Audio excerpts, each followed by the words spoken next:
हम अहाँक स्वागत एक बेर फेर अहींक पसंद करवला कार्यक्रम आशा की जोत में कर रहल छी। आज्ञा पालन और उल्लंघनक फल आजुक हमर विषय वस्तु यह भेल। तहन हमरा संगे अहूँ खोल लिया लैव्य व्यवस्थाक पोथी तकर 26वां अध्याय। आजुक दिन हमरा लोकनि एहि अध्यायक अध्ययन करबाक लेल उपस्थित भेलहुँ हैं। अध्याय 26 में स्वयं अहाँ एकटा बातक मूल्यांकन कऽ सकलहुँ हैं कि प्रभु दयावान छथि आ जँ हुनक आज्ञाक हमरा लोकनि नहि मानब तऽ हमरा लोकनि की पायब सेहो बतायल गेल छै। एक पद सँ लऽ कऽ 14 पद धरि एहि बातक बतायल गेल छै कि जँ हमरा लोकनि प्रभुक आज्ञाक मानब तऽ हमरा लोकनि की सब पायब आ जँ हुनक आज्ञाक हमरा लोकनि नहि मानब तऽ हमरा लोकनि कतऽ रहब। एहि बातक एहिमे बतायल गेल छै। तहन ज्ञानदायी अध्याय में सँ ई एकटा अध्याय अछि जकर अध्ययन हमरा लोकनि आजुक दिन कऽ रहल छी।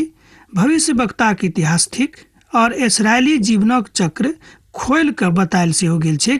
एहि अध्याय में तकरा हमरा लोकनि बाजि सकलहुँ हैं इजरायली जीवन चक्रक एकटा ऐतिहासिक अध्याय सेहो अछि। अशुद्ध आशीष लुकायल छै तकरो हमरा लोकनि बुझि रहल छी। कहियो कहियो हमरा लोकनि अशुद्ध काज जे अछि आ तकरा से जे बढ़ोतरी हमरा सबके होइत अछि तऽ हमरा लोकनि की सोचैत छी कि परमेश्वरक दिशा ई आशीष हमरा भेटल अछि, तैँ ओहि भागके ओहि प्रभावके हम अशुद्ध आशीषक संज्ञा देलियनि हैं। तहन अब तो अहाँ बुझि गेल होबे। अध्यायक इतिहास एहि बातक बखान करैत अछि जे इस्राएली सब पवित्रताक ज्ञान जे कनान देश में पहुँचे से पहिनहिए प्राप्त करयवला छलाह तकरा विषय में एहिमे बतायल गेल छै। अहाँक संग हम रहब एहि बातक तऽ पक्का अहाँ बुझि लिअ, मुदा प्रभु कहैत छथि कि जँ अहाँ हमरा संगे रहब तहने हम अहाँक संगे रहब आ जँ अहाँ हमरा संगे नहीं रहब तऽ हम अहाँक संगे कोना रहब। अहाँ और हम प्रभु यीशु मसीह के धार्मिकता में आशीषित कयल गेलहुँ हैं। एहि बातक अहाँ ध्यान दियौ, अहाँ और हम प्रभु यीशु मसीह के धार्मिकता में आशीषित कयल गेलहुँ हैं। अब एहि बातक प्राप्ति अहाँ प्रभु यीशु मसीह के धार्मिकता में प्राप्त कयलाक बाद बुझि सकलहुँ हैं। जँ अहाँके दोस्ती जँ अहाँके मिताई प्रभु यीशु मसीह संग बड़ गहीर भऽ गेल अछि तहने अहाँ एहि बातक खूब नीक जकाँ बुझब, मुदा एना एहि बातक अहाँ खूब नीक जकाँ नहीं बुझि सकलहुँ हैं। हमर भाई बहिन, तहन आउ एहि अध्यायके किछु मुख्य बातक देखी तहन आगाँ बढ़ब। तहन जँ अहाँके लग कागज कलम अछि तऽ एहि अध्यायके किछु मुख्य बातक अहाँ देख लियौ जाहि बातक मनाही कयल गेल छै। नक्काशीदार पाथरक स्थापनाक ऊपर रोक। दोसर बात अछि आशीषक वाचा और परमेश्वरक वरदान 3 पद सँ लऽ कऽ 13 पद धरि।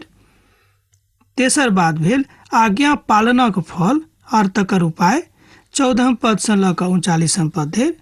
आ चारिम बात अछि जे प्रभुक प्रति विश्वासघात करता है 40 पद सँ लऽ कऽ 46 पद धरि एहि बातक बतायल गेल छै। तऽ ई छल एहि अध्यायक किछु मुख्य बिंदु आ तकर सिद्धांत। आज्ञा पालन और तकर उल्लंघन करबाक फल की होइत अछि तकरा हमरा लोकनि देखब। अब एकटा बातक हमरा लोकनि आर देखी।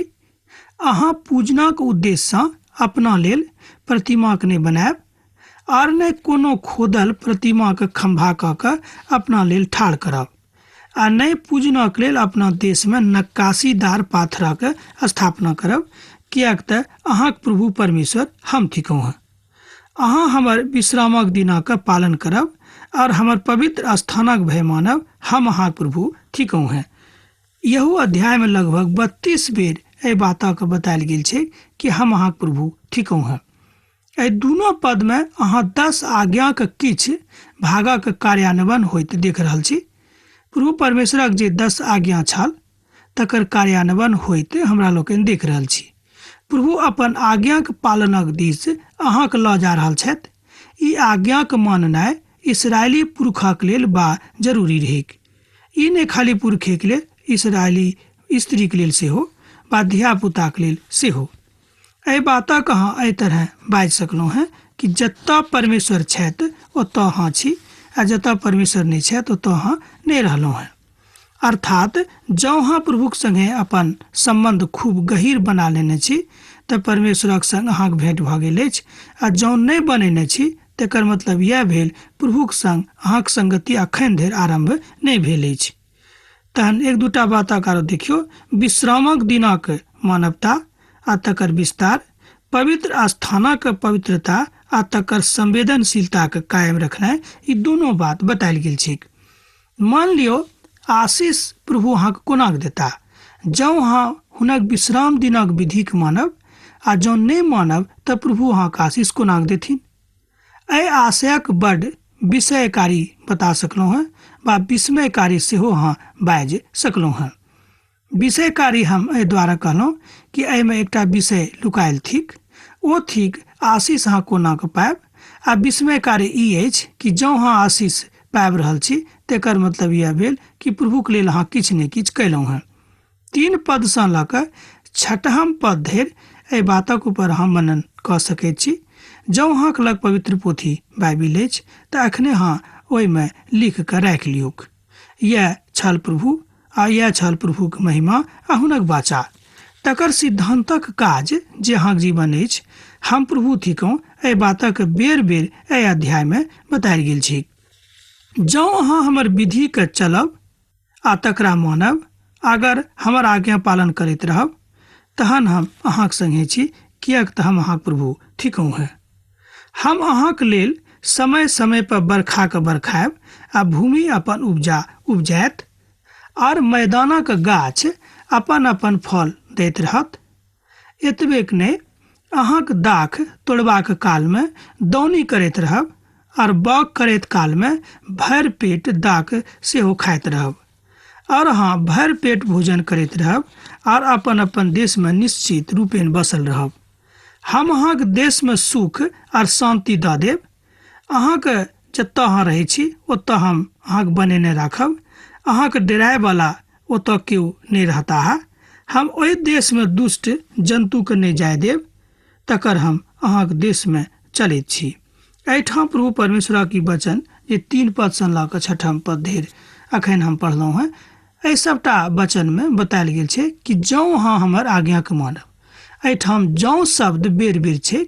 ई 6 पदक जँ अहाँ ध्यानसँ देखबै तऽ लिखल गेल छै जँ आ जँ, अर्थात बेर बेर जँ शब्द आबैत अछि कि जँ मानब, जँ करब, जँ आज्ञा पर चलब, जँ हमर प्रार्थना करब, जँ हमरा संगे रहब, ई बात बेर बेर आबि रहल अछि। किएक तऽ हमर भाय बहिन, प्रभुक एकटा नियम छनि।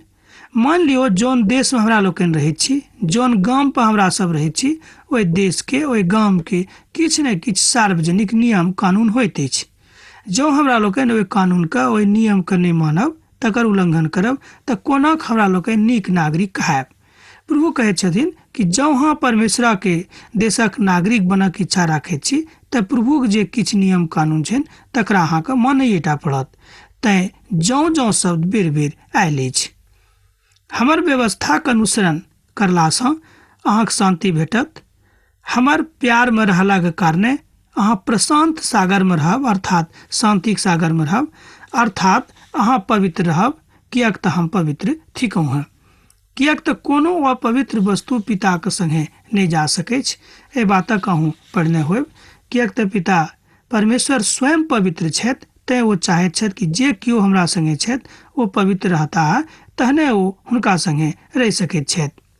प्रभु इस्राएली सभक संग जौमे वाचा बान्हि रहल छथि, और अपन महानताके अनुसार हुनका संगे काज सेहो कऽ रहल छथि।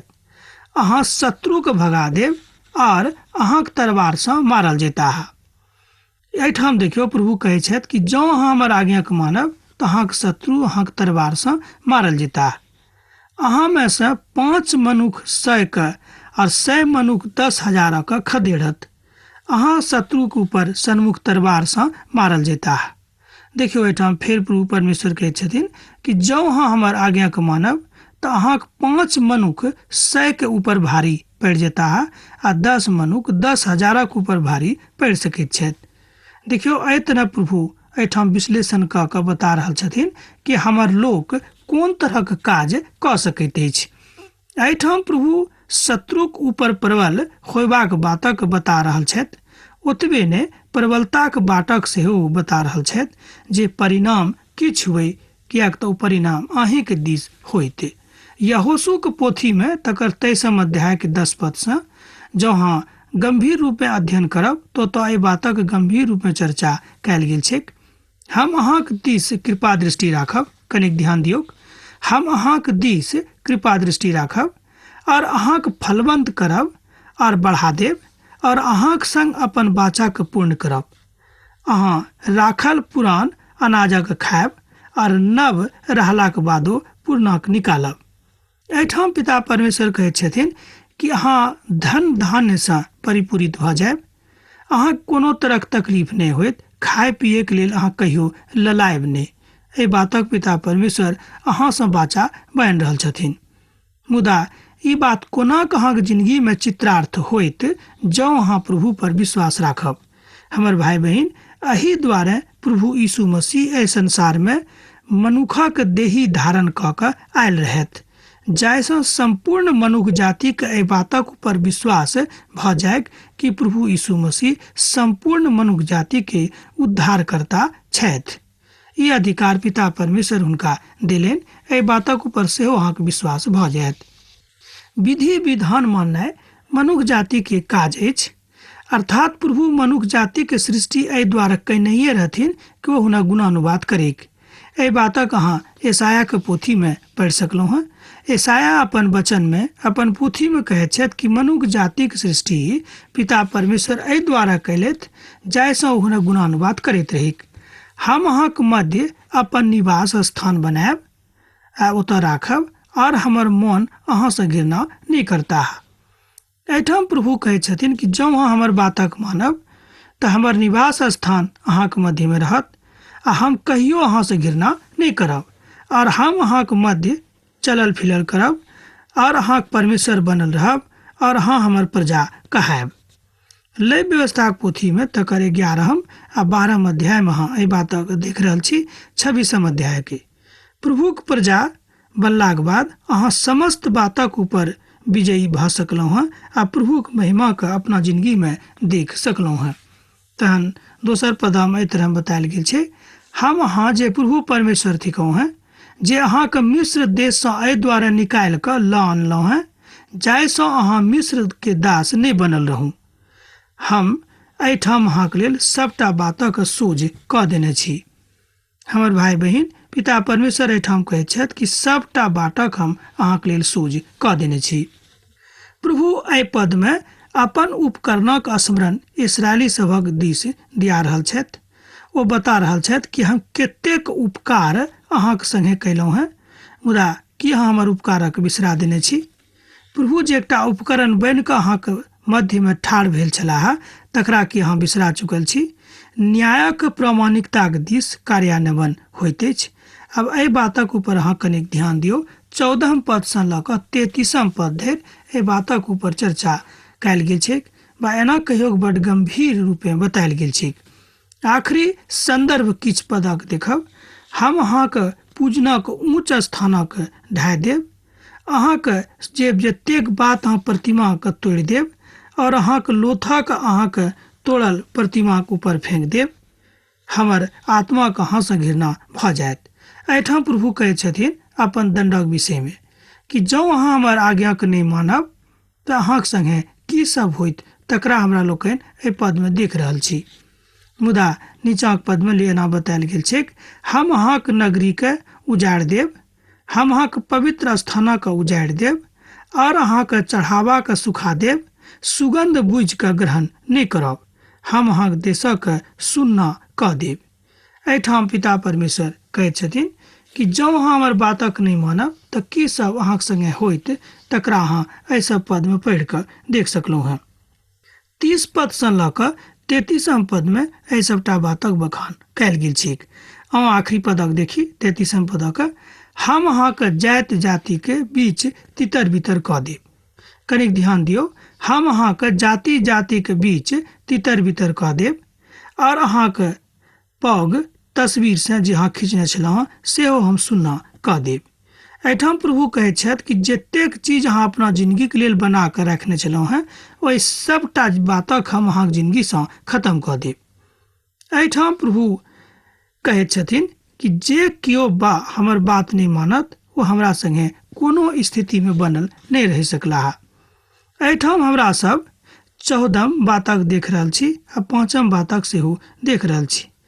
प्रभुक न्याय एठाम बड़ स्पष्ट रूप में झलकैत अछि, जेना कि इब्रानियों पोथी तकर 12 अध्याय के 12 पद में हमरा लोकनि हुनक न्याय के देखैत छी। ओहि तरह 33 पद से ल क 33 पद धरि प्रभुक न्याय हमरा लोकनि स्पष्ट रूप में देख रहल छी। अर्थात प्रभु अपन वाचा में पक्का छथि, वो कोनो तरह के समझौता बर्दाश्त नहीं करता है। अर्थात मान लियो अहाँ पाप कैने छी और अहाँ कहबै कि यौ हम तो अहाँ के छी, हम पाप कैलहुँ तैसे कि प्रभु अहाँ संगे कोनो परिस्थिति में समझौता नहीं करता। ए बातक अहाँ सुन लियो। अहाँ केतबो नीक छी, मुदा एक बादो पिता परमेश्वर अहाँ संगे कहियो समझौता नहीं करता है। पद 34 आ पद 35 आशयक जो अहाँ बुझि जायब तो ए बातक अहाँ खूब नीक से बुझि सकलहुँ हैं। अहाँ में सब बचल रहता है और अपन शत्रु के देश में होता है। हुनका मन में एना कहियो जौन तरह के भावना उत्पन्न भ गेल छनि, ओहि सबटा भावना हम खड़खड़ा देब आ तकरा हम खत्म क देबै। एठाम प्रभु परमेश्वर कहै छथिन कि जँ अहाँ हमर बातक नहीं मानब तऽ जतेक कुभावना अहाँके मन में अछि, ओहि कुभावनाक संगे संगे हम अहूँके नष्ट कऽ देब। सुनि कऽ बड्ड खराब लागैत अछि हमर भाई बहिन, मुदा ई बात सत्यक अछि। मान लियो अहाँ प्रभुक संगे चलि रहल छी, एक बादो जो अहाँके जिंदगी में तकलीफ अछि तऽ बड्ड बढ़िया, मुदा प्रभुके एहि बातक ऊपर अहाँ ध्यान राखियो जाहिसँ अहूँके जिंदगी खूब नीक रहैक। ओ एना भागता जेना केओ जान केओ बखारि कऽ भागैत अछि, बिनु केकरो पीछा करने ओ सब का गिर गिर कऽ पड़ता है। एठाम प्रभु कहै छथिन कि मान लियो कि जे हमरा नहीं मानैत छथि आ हमरा छोड़ि कऽ भागैत छथि, मुदा जहन लोक सब अर्थात हुनक दुश्मन जहन हुनका पाछू करथिन तहन हम हुनका छोड़ि देबनि आ ओ स्वयं खसि खसि कऽ बाटे में गिर पड़ता है। जहन केओ अहाँके पाछा करता, देखियो ई बातक एठाम बतायल गेल छै, बा करैत होइत एहिके बादो ओ तकरा भाई जकाँ अपना में टकरा टकरा के खसि पड़ता है और अहाँके किछु शक्ति शत्रु के सन्मुख में नहीं होइत। अर्थात अहाँ अपन शत्रु के सन्मुख में दुर्बल पड़ जायब, तहन अहाँ जाति जाति के मध्य पहुँच के नष्ट कऽ जायब और अहाँके शत्रु के भूमि अहाँके हम दिया देब।